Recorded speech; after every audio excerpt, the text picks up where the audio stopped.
এখানে কোনো সন্দেহ নাই যে মুজিব একটা জালিম এবং তাগুত ছিল, এটা কোনো সন্দেহ নাই, এখানে সন্দেহের কিছু নাই। এবং সে জগাখুচুরি মুজিববাদ নামে একটা জিনিসের মাধ্যমে শাসন করছে, 72 থেকে 75 পর্যন্ত আওয়ামী জাহিলিয়াত কায়েম করছে, ব্যাপক সন্ত্রাস নৈরাজ্য এগুলো করছে, এই জায়গাগুলো নিয়ে কোনো সন্দেহ নাই, কিন্তু বলে নাই। 7ই মার্চের ভাষণ, এখানে ইউনিল্যাটারাল ডিক্লারেশন অফ ইন্ডিপেন্ডেন্স নাই, স্বাধীনতার কোনো ঘোষণা নাই এখানে। এই ভাষণ শেখ মুজিবুর রহমান শেষ করছে জয় বাংলা জয় পাকিস্তান বলে। এটা চাক্ষুষ অনেক অনেক অনেক সাক্ষী আছে। অলি আহাদ সাহেব আছেন, এ কে খন্দকার সাহেব আছেন, ডক্টর জাফরুল্লাহ চৌধুরী আছেন, সাংবাদিক নির্মল সেন আছেন, কবি শামসুর রহমান আছেন, এরা সবাই বলছে যে শেখ মুজিবুর রহমান সেখানে জয় পাকিস্তান বলে শেষ করছে। আওয়ামী লীগের পক্ষ থেকে 6 দফা দাবি উত্থাপন করা হলো। আমরা জানি 6 দফাটা লিখছিল আসলে দুইজন আমলা, একজন নাম হলো রুহুল কুদ্দুস, একজন নাম হলো আহমেদ ফজলুর রহমান। এরা সবাই মানে সিনিয়র সচিব টাইপের ছিল, এবং এটা মূলত ছিল একটা মানে রাজনৈতিক বক্তব্য হিসেবে, চাপ দেওয়ার একটা হাতিয়ার হিসেবে। রাজনৈতিক আলাপ আলোচনাতে অনেক বক্তব্য থাকে, দফা টফা প্রেজেন্ট করা হয় প্রেশারের জন্য, নেগোসিয়েশনের জন্য, এরকম ভাবে। বাকি এটা আওয়ামী লীগ খুব ভালোভাবে ক্যাপচার করে এবং ইউজ করে, এবং শেখ মুজিব এটাকে তার মূল রাজনৈতিক মানে ইশতেহার টাইপের বানায় ফেলে 6 দফা। কিন্তু 6 দফার মধ্যে কিন্তু দেশ স্বাধীন করার কোনো কথা নাই। এবং 69-এর এর কিছুদিন পরে যেটা হলো, শেখ মুজিবুর রহমানকে জেলে নিয়ে গেল আগরতলা ষড়যন্ত্র মামলার জন্য, যেটা আসলে ষড়যন্ত্র ছিল, বাস্তবিক ছিল। আওয়ামী লীগের একজন সংসদের দ্বারা স্বীকারও করছিল এই হাসিনার সময় যে আগরতলা ষড়যন্ত্র সত্যি ছিল, আসলেই ছিল, ষড়যন্ত্র করছি আমরা, গর্ব করে বলছিল।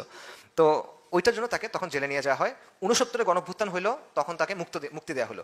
এরপরে কিন্তু আপনি তার কাছ থেকে স্বাধীনতার কোনো কথা পাবেন না, একেবারে পাবেন না। 72 পর্যন্ত তার মুখে স্বাধীনতার কোনো কথাই নাই। বরং ব্যারিস্টার মওদুদ আহমেদ, উনি শেখ মুজিবের সহকারী ছিলেন ওই সময়, উনি বলতেছেন যে শেখ মুজিব জেল থেকে মুক্ত হওয়ার পরে ইয়াহিয়া সাহেবের সাথে দেখা করতে গেল, ইয়াহিয়া খানের সাথে, এবং সেখানে আশ্বস্ত করলো যে 6 দফা দিয়ে পাকিস্তান ভাঙবে না, এটাতে পাকিস্তান সুসংহত হবে, এটাতে পাকিস্তান আরও স্ট্রং হবে, ঐক্য হবে, শান্তি বজায় থাকবে, এটা আমি আলাদা করতে চাচ্ছি না। 70-এর নির্বাচন দেখেন, আওয়ামী লীগ তো নির্বাচন করলো, কোনো জায়গায় তারা এখানে স্বাধীনতার কথা বলে নাই, কোনো জায়গাতে স্বাধীনতার কোনো বলা হয় নাই। এবং এই নির্বাচনে আওয়ামী লীগ জিতলো, জিতার পরে বাই ডিফল্ট পাকিস্তানের প্রধানমন্ত্রী হওয়ার কথা শেখ মুজিবুর রহমানের। 71 সালের ইভেন জানুয়ারিতে ইয়াহি খান ঢাকায় আসলো, এসে সে পরিচয় করে দিল পাকিস্তানের নেক্সট প্রধানমন্ত্রী শেখ মুজিবুর রহমান, এভাবে বললো। তো আপনি তার জায়গা থেকে চিন্তা করেন, একজন পলিটিশিয়ান, ক্যালকুলেটিভ পলিটিশিয়ান, সুযোগ সন্ধানী পলিটিশিয়ান, তার জন্য কোন অপশনটা বেটার? যদি এভাবে চায় আমি পাকিস্তানের প্রধানমন্ত্রী হব, অন্য অপশনটা হলো একটা অনিশ্চিত সিভিল ওয়ার, তাই না? কোন অপশনটা সে চুজ করবে? সাধারণ মানুষ, লজিক্যাল মানুষ, সে বলবে যে আমি প্রধানমন্ত্রী হতে চাই। এবং এটাই শেখ মুজিবুর রহমানের পরবর্তী সব আচরণ থেকে আপনি এটা প্রমাণ পাবেন। এবং তাজ হাশমি সাহেব তার বইতে মার্কিন স্টেট ডিপার্টমেন্টের কয়েকটা ডকুমেন্টের কথা আনছেন। সেখানে মার্কিন দূতাবাসের কনসাল জেনারেল আর্চার খেন ব্লাড, উনি বলতেছেন যে জানুয়ারি মাসে, 1971 জানুয়ারি মাসে আওয়ামী লীগ নেতৃত্ব এবং ইয়াহিয়া খানের মধ্যে তলে তলে একটা সমঝোতা হয়ে গেছে। কি সমঝোতা? শেখ মুজিবুর রহমান প্রধানমন্ত্রী হবে, ইয়াহিয়া খান প্রেসিডেন্ট হিসেবে থেকে যাবে। এটা মার্কিন ডকুমেন্টের মধ্যে আছে, তাজ হাশমি সাহেব তার বইতে আনছে। 71 জানুয়ারি থেকে দেখেন, জানুয়ারি থেকে মার্চ পর্যন্ত অবস্থানটা দেখেন। মুজিব নির্বাচনে জিতছে, বোঝাপড়া হয়ে গেছে, এখন ক্ষমতা হস্তান্তর করা হবে, এটি তো দ্যাটস ইট, আর কোনো সমস্যা নাই। সমস্যাটা হইলো কোথায়? সমস্যাটা করলো কে? সমস্যাটা করলো ভুট্টো সাহেব এবং পাকিস্তানি আর্মি, বেসিক্যালি, যে তারা একজন বাঙালির কাছে পাওয়ারটা হস্তান্তর করতে চায় না, যে এটা সম্ভব না, এটা কল্পনা করতে পারছে না, মানতে পারছে না যে একটা বাঙালি, ওই যে যারা কলা বাগানের পেছনে গিয়ে প্রয়োজন সারে, যারা মুরগি হালাল করতে পারে না, যারা অর্ধেক খতনা করা বা খতনা না করা, যারা অর্ধেক হিন্দু, তাদেরকে আমরা কীভাবে পাকিস্তানের করি? এটা তো সম্ভব না। তো এরপর কি হলো, তারা প্রেশারাইজ করলো এবং ইয়াহিয়া খান 28 ফেব্রুয়ারি বললো যে না, একটা ন্যাশনাল অ্যাসেম্বলি মিটিং হওয়ার কথা, এটা বন্ধ করে দেবো আমরা। 28 ফেব্রুয়ারি 1 তারিখ ভাষণ দিল। এরপরে ছাত্ররা হিউজ প্রেশার দেওয়া শুরু করলো, মানে ঢাকার ছাত্র নেতারা, ছাত্র আন্দোলন শেখ মুজিবুর রহমানকেও ব্যাপক প্রেশার দিচ্ছে যে আপনি স্বাধীনতার ঘোষণা দেন। মানে তখন কিন্তু আপনি যদি হিস্ট্রি বই পড়েন, অলরেডি পতাকা উঠাই ফেলছে, কাগজের বন্দুক টন্দুক নিয়ে মার্চ করতেছে, মেয়েরা ছেলেরা মার্চ করতেছে, গান টান বাজাইতেছে, একদম বীর বাঙালি অস্ত্র ধরো বাংলাদেশ স্বাধীন করে, এগুলো কিন্তু তখন স্লোগান চলতেছে। এবং মুজিবুর রহমানকে প্রেশার দিচ্ছে আপনি স্বাধীনতার ঘোষণা দেন। মুজিবুর রহমান স্বাধীনতার ঘোষণা দিচ্ছে না, সে 4টা শর্ত দিছে যে মার্শাল ল উঠায় নেন, সেনাবাহিনী ব্যারাকে ফিরে যাক, ক্ষমতা হস্তান্তর করেন, আর যেই ক্ষতি হয়েছে ক্ষতিগুলার তদন্ত করেন, এরকম কথা। এটা কিন্তু বলে নাই। 7ই মার্চের ভাষণ, এখানে ইউনিল্যাটারাল ডিক্লারেশন অফ ইন্ডিপেন্ডেন্স নাই, স্বাধীনতার কোনো ঘোষণা নাই এখানে। এই ভাষণ শেখ মুজিবুর রহমান শেষ করছে জয় বাংলা জয় পাকিস্তান বলে। এটা চাক্ষুষ অনেক অনেক অনেক সাক্ষী আছে। অলি আহাদ সাহেব আছেন, এ কে খন্দকার সাহেব আছেন, ডক্টর জাফরুল্লাহ চৌধুরী আছেন, সাংবাদিক নির্মল সেন আছেন, কবি শামসুর রহমান আছেন, এরা সবাই বলছে যে শেখ মুজিবুর রহমান সেখানে জয় পাকিস্তান বলে শেষ করছে।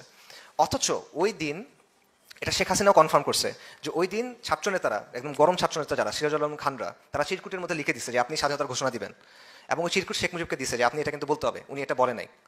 ঠিক আছে? এবং হাসিনা নিজেও বলে যে হ্যাঁ আমার বাবাকে চিরকুট দেওয়া হয়েছিল, সেটা উনি বলে নাই। আবার হাসিনা এটাও বলে যে আমার বাবা স্বাধীনতার ঘোষণা করছে। স্বজন হারানোর বেদনায় মাথাটা ঠিক নাই আর কি, ওই জন্য এসব বলে।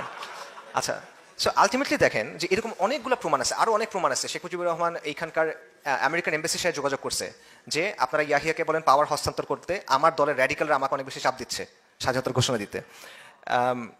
এবং সবচেয়ে বড় যেটা প্রমাণ, 7ই মার্চ যদি স্বাধীনতার ঘোষণা হয়, 24শে মার্চ পর্যন্ত তারা করলোটা কি? মিটিং করছে, প্রথমে ইয়াহিয়া খানের সাথে, তারপর ভুট্টো সাহেবের সাথে, মানে 3জন মিলে। এবং মিটিংয়ের পরে শেখ মুজিব বের হয়ে এসে বলতেছে যে হ্যাঁ হ্যাঁ অগ্রগতি হচ্ছে, আমাদের আলোচনায় অগ্রগতি হচ্ছে। স্বাধীনতা ঘোষণা হয়ে গেলে কিসের অগ্রগতি এখন? মিটিংটা আবার কিসের? রাইট, এটা তো হয় না, এটা ডাজন্ট কম্পিউট। এরপর কি হলো? এরপর হলো 25শে মার্চের ক্র্যাকডাউন। 25শে মার্চের রাত্রে ক্র্যাকডাউন হলো, শত শত মানুষ মারা গেল। নাপাক আর্মি, যাদের কাজ হলো মুসলিম মারা, তাদের একমাত্র ক্রেডিট এখন পর্যন্ত এটাই। বাংলায়, বালুচিস্তানে, ওয়াজিরিস্তানে, এই জায়গাগুলোতে মুসলিম মারাটা তাদের আসলে মানে একমাত্র ক্রেডেন্সিয়াল আর কি।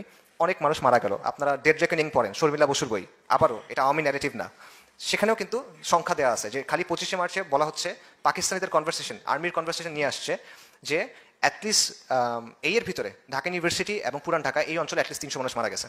ঠিক আছে, এখন মানুষের সংখ্যাটা 300 মানুষ কম নাকি বেশি, আপনি এটা আসলে কি বলবেন?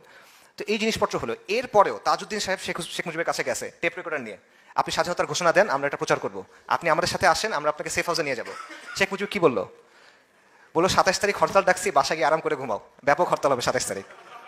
স্বাধীনতার ঘোষণা কোথায়?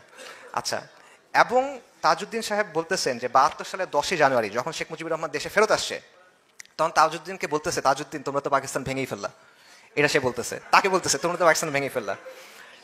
এরকম অনেক এই আছে যে মেজর জেনারেল খাদেম হোসেন রাজা, উনি এখানে পোস্টেড ছিল ঢাকাতে, তার কাছে মার্চে 2বার শেখ মুজিবুর রহমান যোগাযোগ করছে মানুষের মাধ্যমে যে আমাকে শেল্টার দাও, কারণ আমার দলের র্যাডিক্যালরা এটা বলতেছে ওইটা বলছে, তারা এগুলা করবে। 2বার সে করছে। এবং সবচেয়ে বড় যেটা এক্সাম্পল, যে মুজিব কিন্তু পাকিস্তানে তো তাকে নিয়ে গেছে বন্দি জেলে, সে ঘটনার প্রভাব কিছু জানে না। 71 সালের 20শে ডিসেম্বর জুলফিকার আলী ভুট্টো গেছে তার সাথে দেখা করতে।